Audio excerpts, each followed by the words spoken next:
Дистрикт Цивил прес студио интервју на Зоран Иванов со Викторија Кафеџиска. Викторија Кафеџиска, комуниколог, универзитетски професор, доктор на науки, професорка на престижниот меѓународен Балкански универзитет со претходно искуство во новинарството во националната во македонската телевизија. Меѓу претходните журналистички искуства од теренот и сегашниот нејзин професорски статус се случи комуникацијски бум, се случија наплив на медиуми, наплив на интернетот, на интернет порталите, се случија Facebook и Twitter и се случува и цунами од јавни вулгарности, навреди, омрази. Викторија Кафеџиска, добре дојдете во Дистрикт на Цивил прес студио. Благодарам за поканата, чест ми е и задоволство. На некој начин ја најавив темата за наредниве 30 на минути, но на почеток ајде за гледачите на Дистрикт. Ја понешто знам, понешто не знам. Која е Викторија Кафеџиска, од каде растеше, каде се школуваше и зошто во новинарство, како заглавивте и како Черчиловски на време се одглавивте? Токму така, ајде без навреда и подценување, скопско дете. Значи, тука сум родена, основно образование Песталоци, гимназија Корчагин, правен факултет во Скопје, зашто тогаш јас кога студирав, па Универзитетот Кирил и Методи беше и единствениот универзитет во државата. Веднаш по завршувањето на правниот факултет започнав да работам буквално 3 недели по дипломирањето во тогашната телевизија Скопје, тоа е некаде 85-та година. И да бидам искрена, тогаш што ми беше, ајде да не седам дома нешто да си го, бидејќи бев многу заинтересирана уште како ученик по пишување, дури сакав, тогаш почнаа да се формираат прв пат интердисциплинарните студии по новинарство, па сакав да завршам, бидејќи само некоја разлика ми се јавуваше од правниот факултет до новинарството, но тоа не го реализирав и почнав ете така, како од задоволство или од хоби. И тоа хоби траеше едно 20 години. Со тоа што веднаш после кога 90-тите години се отвори првата комуникацијска група или постдипломски студии за комуникацијски студии при Институтот за политичко-правни и социолошки истражувања, бев првата генерација што запиша магистерски студии на комуникации, а после докторирав менаџирање на медиуми, така што мојата прва љубов новинарството и пишувањето поточно, покасно ги преточи во она што се нарекува веќе универзитетска кариера, веќе 17 или 18 години, бидејќи во основа на вистина го почитував Черчиловското правило дека новинарството е убава професија, но ако се напушти на време. Да. Но еве јас не успеваме сите за среќа или за жал, времето ќе покаже, но спомнавте доктор по науки, докториравте на тема менаџирање медиуми. Да. Ова ќе го слушнат некој од телевизија, можеби помоќни вака, еве кадар. Што значи да се менаџира медиум? Мојата конкретно докторска беше околу структурата и организацијата на како една медиумска куќа треба да изгледа и особено мојата љубов, јас и до денешен ден нагласувам дека сум исклучително врзана кон македонската радиотелевизија и од секогаш сонував да имаме еден јак радиодифузен сервис, бидејќи тоа е белегот на државата. Меѓутоа, за жал, не постои голем интерес, ако така можам да кажам, по меѓу научните достигнувања, па тоа да се преточи во практиката, но тоа има можности, модели на менаџирање, на управување. Викторија Кафеџиска очигледно не дозволува силни медиуми, независни медиуми, отргнати од дневната политика, за жал, но тоа е што е. Македонската телевизија, рековте 17-20 години. 22 години во македонска. Новинарството тогаш и новинарството сега од позиција и на научен работник, на професор, но и од позиција на, да речам, ако можам, квалификуван консумент на медиумските информации. Што би негувале од тогаш до денес, а што од денес би компензирале со тогашното новинарство? Така. Значи, јас сум привилегирана, ако така можам да кажам, бидејќи моето долгогодишно новинарско искуство сега го преточувам врз младите генерации и го пренесувам она што е како мое искуство. може да се констатира дека во однос на техниките на пишување, дали станува збор за одговарање на петте новинарски прашања кои што како се конституира веста, начините на интервјуирање, начините како да напишете приказна. Тие се стари техники. Значи тоа не е нешто што јас сега измислувам. Напротив, тоа само им го пренесувам на моите студенти како треба и како треба да се постават на терен кога доаѓаат, односно како треба да истражуваат или како треба пред се да прашуваат и да се подготвуваат. Бидејќи јас предавам и надвор од овие предмети, предавам јавен говор и настап и нема добар и успешен јавен настап без подготовка. Добро, ако добро ве разбирам, сега не е само сета поради времето на младоста, туку квалитетното по тие стандарди што сега ги спомнувате, предпоставувам дека и вашиот одговор ќе биде позитивен за тогашниот тип на новинарство во делот на презентација, не отколку на сегашното. Од тогаш во техниките на пишување не е променето ништо. Кој сакате светски учебник по новинарство, отворете го, како се пишува вест, приказна за истражувачко новинарство, не зборуваме, значи тоа е апсолутно стара и утврдена техника на пишување. Што е новото? Новото се новите медиуми, интернетот и сега што доаѓаме има неколку карактеристики кои што се карактеристични за новинарството во денешно време. Ако порано уредниците и медиумските куќи ја правеа агенда сетингот или како што ќе биде подредено во вестите, тој и денеска го прават, но контролата или пристапот до публиката ја имаат медиумските платформи, бидејќи сето оди преку интернет. Од друга страна, ние сега имаме море од информации, кое што е дискутабилно, ама тоа нема да го зборуваме сега. Имаме можност поголем пристап од она што ние во минатото имавме, изворот стоделе на лице место или по телефон или било кој начин. Сега веќе имате мноштво плурализам на информации, ако сте посветен, ако сакате да работите, и во секој момент и од секое место. Од секој место можете да... Интернетот од тој аспект му помага ли на квалитетното, објективното, правичното новинарство или му одмага? Во известен смисол да, значи еве во блискост на извори и сето тоа, но морам да кажам дека оваа млада нова генерација на новинари мора да биде многу пообразована и побогата со вештини во однос, значи порано ние имавме ТВ дневник во 17 часот, така?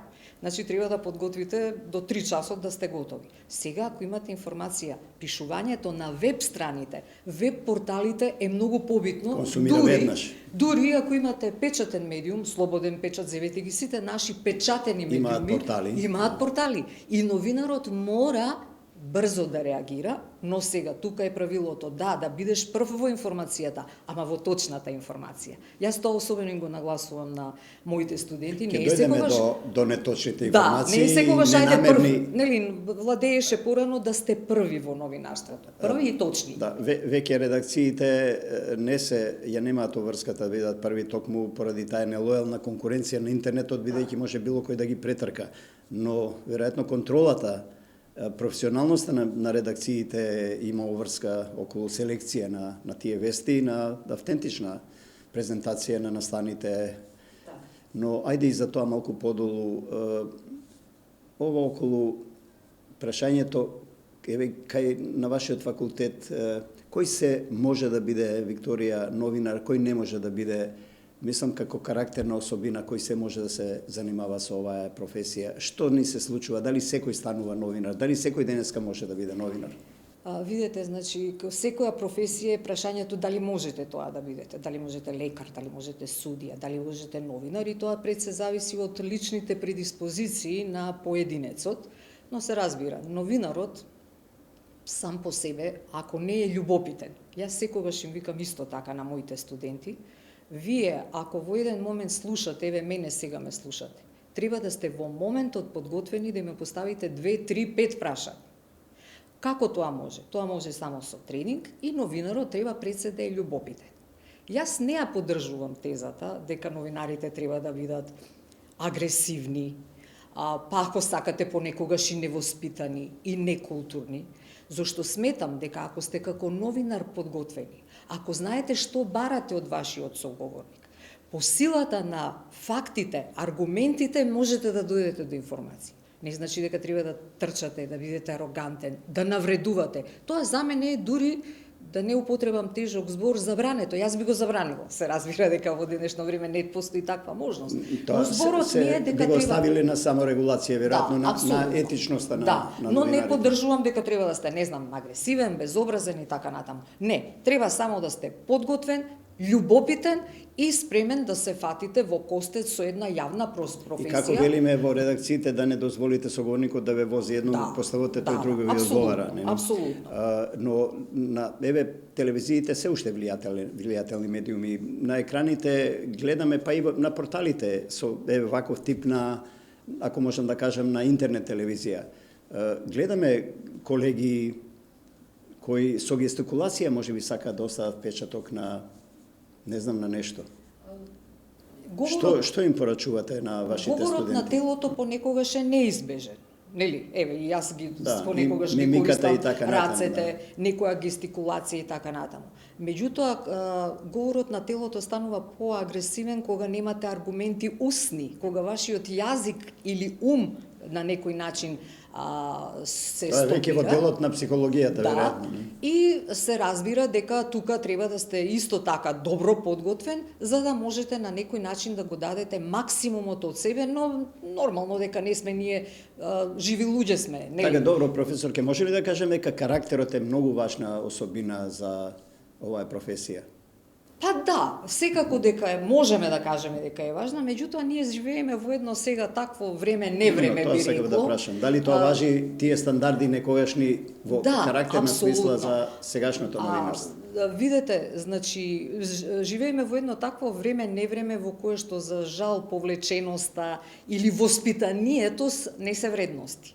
Ако вие еден новинар не ги почитува, ако сакате, и етичките вредности при пишувањето, ако за жал нима во новинарството се нарекува една позиција во која што вели блиско е до англискиот јазик, например на англиски се вели журнализам, ама они го употребуваат терминот чурнализам, во кој што се сведува на копи-пейст информации, во кој што само колку да се пише нешто, тоа е колку доминантно на некој начин денеска да се каже, и вие имате едно пресликување по сите портали и по сите медиуми, а да бидеме искрени дека и бизнис моделот на работење со медиумите на некој начин го осакатува новинарството и ги прави новинарите подложни на политички, на економски и на секаков друг на вид. Ке дојдеме до ова напливот на тоа, рековме на почетокот, сега со алатки, секој може интернет алатки, мобилен телефон кој може би погрешно се уште се нарекува телефон.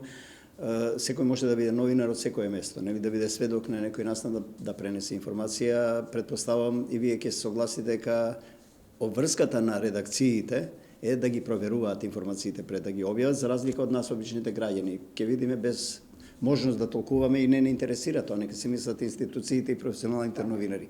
Ќе дојдеме и до тоа околу напливот на лажни вести, но еве да се вратам сега на вашиот факултет. Ме интересираат критериумите на вашиот факултет и вашите лични критериуми за тоа кога се запишуваат студенти. Знам дека ова корона ве измести малку, па со интернет настава немате таа лична комуникација. Каков кадар се интересира денес за новинарството? Значи, од каде, како се вели она, интегрирате на факултетот студенти од Македонија или од пошироко? Ние, значи, Меѓународниот Балкански универзитет буквално го опфаќа целиот регион. Имаме студенти буквално од Турција, Албанија, Косово, Србија, да не набројувам, значи многу држави. Поради тие причини наставата е на англиски јазик. Ние многу увид немаме при приемот на кандидатите, освен тоа што во одредени периоди правиме, го промовираме нашиот факултет, кој патем е единствен во државата кој што имаме факултет за комуникации, бидејќи сите други студии по новинарство се интегрирани во правните студии. Сега ние имаме две насок или два оддела. Едниот оддел е односи со јавност и маркетинг комуникации, а вториот дел е нови медиуми, кои што сега акредитираме една програма во која што токму новинарството како дисциплина го заекнуваме и искачуваме на едно повисоко ниво, бидејќи ќе се изучуваат многу посебни предмети. Јас сега предавам медиумско пишување, предавам онлайн новинарство, но во иднина ќе имаме уште поспециализирани предмети. Така што мислам дека сите оние кои што се заинтересирани за овие две насоки, иако се различни, едно е односи со јавност, друго е новинарство. Од тука ние пак можам да заклучам дека немаме увид влијание многу освен личниот интерес на кандидатот, меѓутоа после работиме многу преку практична настава. Ние нашите студенти ги носиме и во пиар агенции, и во новинарските куќи соработуваме, така што имаме фидбек дека многу добро се снаоѓаме. Последниве години се жалат сите катедри по новинарство на македонските факултети дека е многу опаднат интересот за новинарството. Каде ја гледате причината? Во целокупните состојби во општеството и пред малку реков, значи бизнис моделот, бидејќи кај нас се сваќа дека е бизнис, па така нели и медиумите, они се бизнис, тоа нормално дека е, меѓутоа првостепено многу мал акцент ставаат, како да кажам, барем на собствениците на медиумите, им е битен новинарскиот удел, благодарение на мешањето на политиката, на економијата и така натаму. И тука доаѓа до разочарување кај младата генерација. Зошто јас па да студирам новинарство, а да бидеме искрени, ако се направи една анализа помеѓу сегашните новинари, што се активни, значи во моментов, јас не сум убедена дека ќе најдеме голем процент со новинарство завршени. Значи сите се викаат, па јас ќе завршам нешто друго, па така патем, може и тоа, ако се посети новинарство. после и на занајатот да го научи, ако може така да се изразам занајатот, и карактерот новинарски да го негува. Тука веќе ако почне она желба, љубопитност, барање, сакање, не само имате, знаете, понекогаш вика, мене вчера ме видува на телевизија, или мене ме слушна, или тука егото треба малку да биде по стивнато, бидејќи вие како новинар сте должни пред јавноста фокусот да го ставите тој што сте го поканиле, тој што кажува. Да се носи со јавноста, со јавната професија, да не паѓа, ако на пазар го препозна дека се појавил на телевизија некој или некоја, нели? Се уште недоизграден професионален статус, да речам. Ајде, дојдовме некако до лажните вести. Прво, како против нив, па после би прашал околу вулгарностите, околу навредите, клеветите. Само интернетот ли е виновен или сите ние сме виновни? Кои се мотивите? Што предавате на темата лажни вести? Значи, лажните вести нема дефиниција, со еден збор јас би рекла за жал се секаде околу нас. Како да се бориме против нив? Значи, секој новинар морате да му кажете дека нема добар новинар се до оној момент додека не си ги верификува фактите, додека добро не си ги провери имињата дури на соговорниците. И сега доаѓаме до оној момент на прашањето на објективност на новинарството. Во минатото, кога ме прашавте, ние кршевме копија 90-тите години, впрочем и вие сигурно се сеќавате, што е тоа објективно новинарство. Новинарите од македонската телевизија, бидејќи тогаш почна и приватниот подем на медиуми, не обвинуваат дека сме коцкасти во умовите, дека ние не знаеме да размислуваме, дека сме слуги на политиката, на власта и така натаму. Меѓутоа, прашањето за објективност е многу тешко дефинирачко прашање. Дури еден наш колега, германски новинар, кој исто така доаѓа до академски води, вели што е објективно. Објективно е она, вели, што му се допаѓа на гледачот. А сите ние, како гледачи, имаме различни политички, идеолошки, комуниколошки разбирања и поимања. И сега, ако јас нешто говорам што во моментов кореспондира со вашиот интерес, вие ќе речете колку е добра, види колку е објективна, колку е одлична.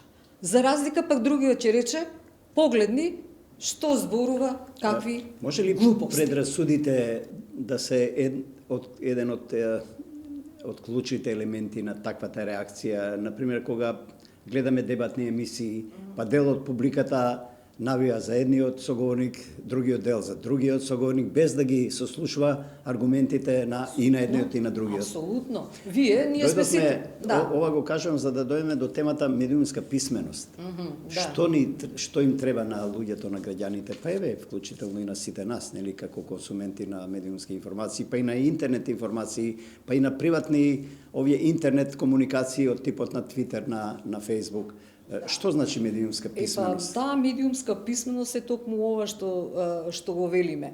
Да имате можност да анализирате, да просудувате, а во крајна линија тоа да ве поттикне и вас како граѓанин на одредена акција, условно да речам. Меѓутоа да бидеме реални. На слушателите, на гледачите, на читателите, што им препорачувате како едукатор, како да препознаат, како да проверуваат информации? На што да се потпрат? Значи, тоа технички може многу лесно. Прво, новинарот е должен, ако пред малку зборував за журнализмот, нели за копирање и пастирање, ако вие копирате од еден портал, должен сте да го пишете изворот, линкот од каде ја земате таа вест. Значи, тука гледачот треба, или слушателот, или читачот, да биде повнимателен, да кликне на тој линк, да отиде понатаму да види. Значи, една германска новинарка, кога беат пред 2 години поплавите, ако се сеќавате што зафатија Германија, беше отпуштена од работа, затоа што била малку помрзелива, не и се одело баш таму каде што се поплавите, влегла во една река со чизми и си направила вака интересна приказна, меѓутоа уредниците, гледачите забележале дека чекајте, ова не е автентично. Не е автентично. Значи тоа се недопустливи, условно да речам, креирање на реалност. Зборувавме за карактерот. Таа особа и не била новинарка. Таа се обидувала во новинарството, веројатно. И да била, значи дури ги погазила и етичките. Некога не била, штом ги погазила тие елементарни новинарски стандарди, таа не е за во новинарство, таа е смисла. Таа е тука веќе егото доминира. Како пример го кажувам. Доаѓа да доминира егото, еве ја имам приказна. Значи тоа е се едно исто како да ве пратат на бојно поле, а вие двајца другари да облечете во униформи. Значи, тоа не е сега. Прашањето постои многу лесно, значи да се проверуваат, но прашањето е нешто друго. Дури и вие, како професионален новинар, и јас себе како професионален новинар, професор, колку имаме во денешно време да седнете и сега да проверувате линкови, да проверувате, например, имаше една слика, чинам од Украина беше, страшна експлозија коли, еден се досети и вели, пак овам какви врати и прозори се на зградиве, ништо од страната не е оштетено. Значи, ако имало експлозија, се предпоставува дека ќе има оштетување од надвор. Значи, меѓутоа луѓето детеска не многу обрнуваат внимание, нити имаат време. Добро, генерално кој има потреба да лиферува такви лажни вести информации? Надвор од ова новинарскиот пример со германската новинарка, кои се центрите на дали е тоа ненамерно, од незнаење некој од граѓаните? Не зборувам сега за медиумите, каде што си има редакцијски стандарди, говорам генерално за напливот на информации кои ние како граѓани ги консумираме, како тука да ги препознаваме, што да примаме, што да отфрламе, односно на кој медиум или портал или кому да се потпреме за да полесно проверуваме, да не губиме многу време. Или да отвараме само релевантни портали и телевизии, не знам, радија и така натаму. Апсолутно. Да си имаме своји фанови на објективност. Денеска знаете што и борбата по кликови, значи колку една вест е прочитана, колку една вест е сакана, лајкана, нели на Facebook младиве како што обично употребуваат, толку добивате финанси. Тоа рекламерите го бараат тој податок. Социјалните медиуми затоа се донекаде добри бидејќи ви имате инстантен фидбек колку сте читан, гледан и така натаму. Старите медиуми, електронските радио, телевизија и печатени, ние не сме можеле да предпоставиме колку сме гледани или слушани тоа, ама во моментот со социјалните медиуми затоа се толку и тие популарни. Сега, значи, затоа е медиумската писменост која што вие ја споменавте, а која што како проект ја работеа многу, чинам Македонскиот институт за медиуми и Високата школа за новинарство, организираат доста научни конференции и знам дека доста обучуваа наставници и професори во основното и средното училиште, за да може да тоа пренесат на учениците како да препознаваат како да се борат со тоа, бидејќи практично предметот, ако можам така да се изразам, медиумска писменост станува светски конјунктурен. Да, точно, меѓутоа, знаете, кај нас некако чинам дека не наоѓа вистинска почва. Тоа се вметнува во другите содржини. Значи, еве сега предаваме општество, нешто, па еве ќе ви спомнеме за медиуми, па еве или нешто ќе ви кажеме. И пак повторувам, особено младите генерации се подложни на тоа негативно, условно да речам, влијание и останува да се бориме само Професорке, со вистината. Бранови се на клевети, на навреди по социјалните мрежи, па дел од нив дури цитираат и мејнстрим медиумите, како што ги нарекуваат, од реакцијата, од Facebook и Twitter реакцијата на јавноста.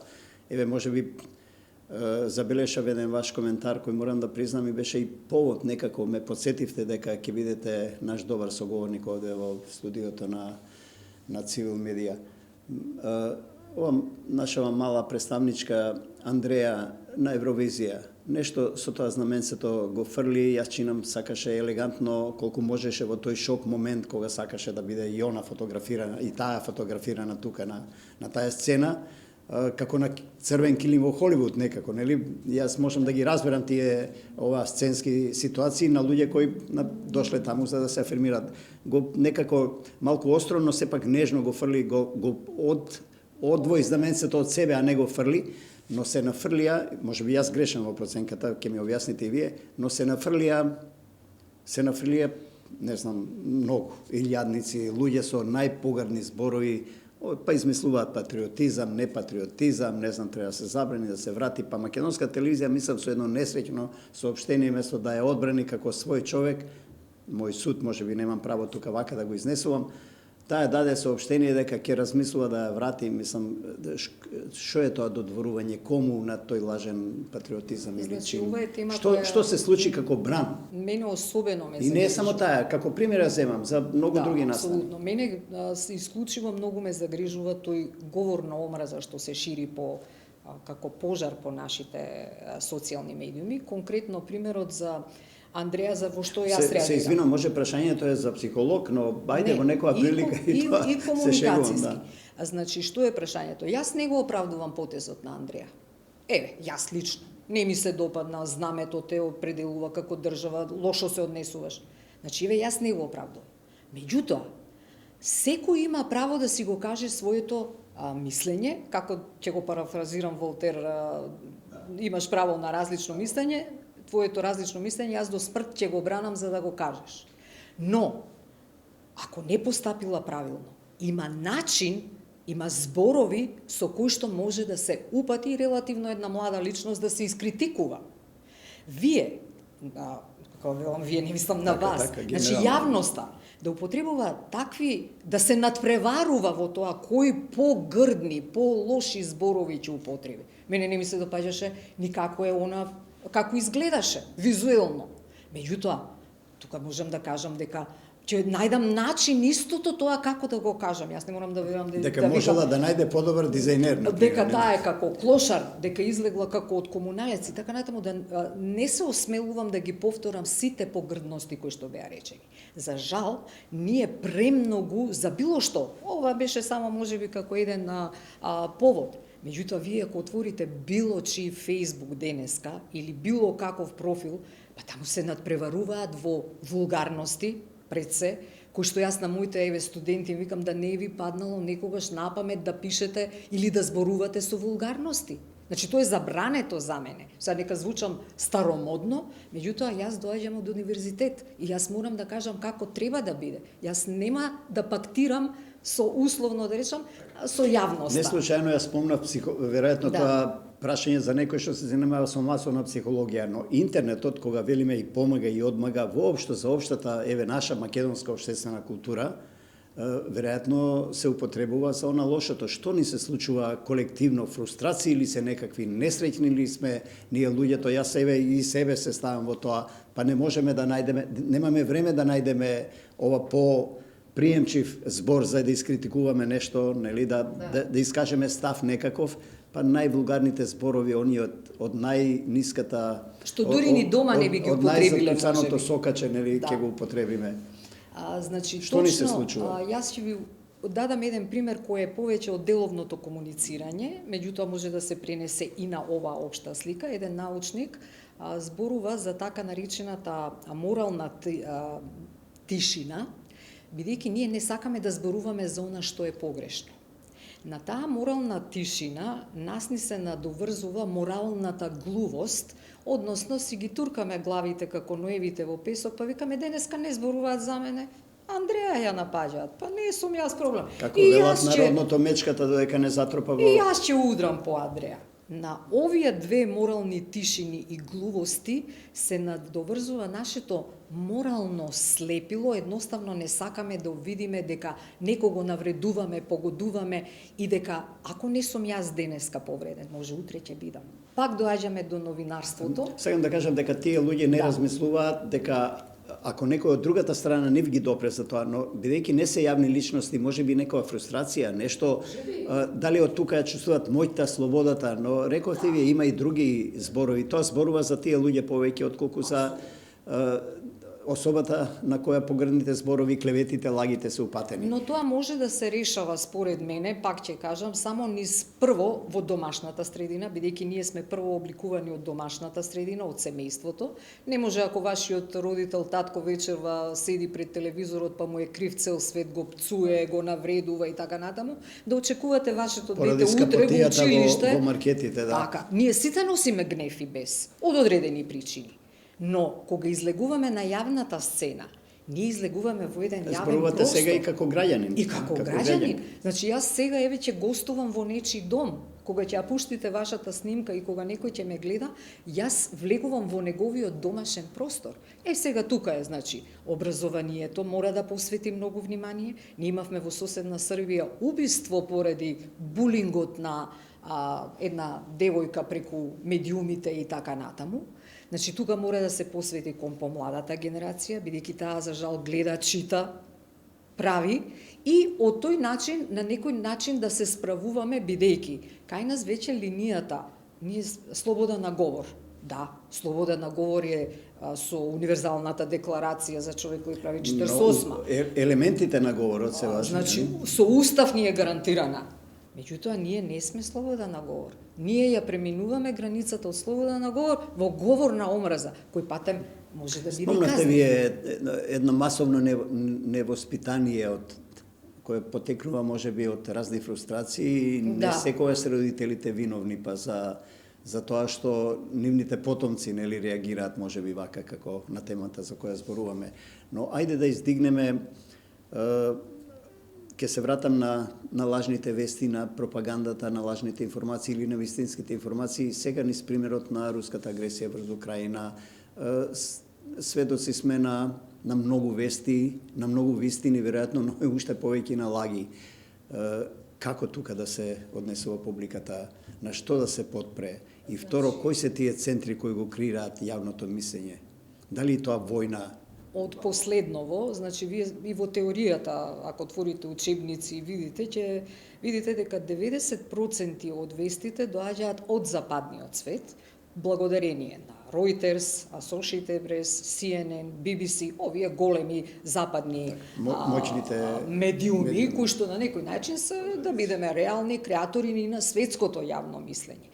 Например, забележете во какви бранови се одвиваат информациите. Сирија. Ние денеска веќе не знаеме што се случува во Сирија. Своевремено Садам Хусейн имал хемиско оружје, па после излезе дека немал. Значи, центрите на моќ за дисеминирање на во светски рамки доаѓаат пред се од западните силни, јаки, мощни медиуми. Од Москва имавме кампања, ќе поминам граница, нели нема да нападнам, па поминаа со тенкови граници. Другите, овие нормално како некоја противтежа, меѓутоа нивниот глас помалку се употребува во медиумите, да не бидам сватена кај нас секогаш. Помалобројни ли се, да, тие центри на не се тој тип на помалобројни, едноставно моќ? тука сте, како да ви кажам, гейткиперите или уредниците или чуварите на медиумските порти, пред малку зборувавме, се тие кои што утврдуваат медиумската содржина, а сега интернетот и платформите, но пак знаеме што се случи со публика која беше, како се викаше оној медиум, кога беше злоупотребата околу Доналд Трамп, Фејсбукот, злоупотреба на профилите и така натаму на луѓето, но конкретно ме прашавте за Украина. во војна прво умира вистината. Значи, и за љубов и за војна се две страни потребни. Дека ова е старо прашање, ако ги читате, се обидете да понекогаш им го цитирам и ова на новинарите за објективност, Тукидид, кога сакал да пишува за Пелопонеската војна, почнал да се движи помеѓу луѓето кои учествувале во Пелопонеската војна и вели не можев да најдам двајца што и да настан исто ќе ми го опишат.